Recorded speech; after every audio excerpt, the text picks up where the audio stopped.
வணக்கம். நம்ம சேனலில் இப்போ என்ன பார்க்க போகிறோம்னா, முக்கியமான ஒரு 19ஆம் நூற்றாண்டு சீர்திருத்தத்தில் வள்ளலார் பற்றி கொஸ்டின் பார்ப்போம். சரிங்களா?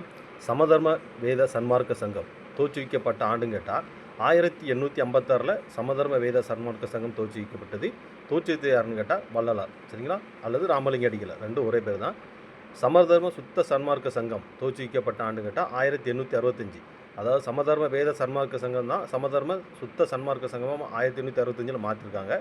தென்னிந்தியாவில் எந்த ஆண்டு பெரும் பஞ்சம் ஏற்பட்டதுன்னா 1866. சரிங்களா?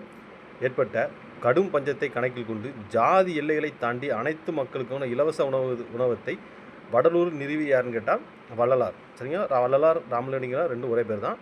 வருஷம் கேட்டால் 1867.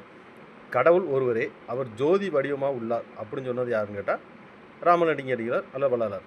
அவருக்கு இன்னொரு பேர் உண்டு, அருள் பெருஞ்சோதி. அது ஒரு அடைமொழி மாதிரி தான். அருள் பெருஞ்சோதி ராமலிங்க அடிகளார். சரிங்களா? நன்றி.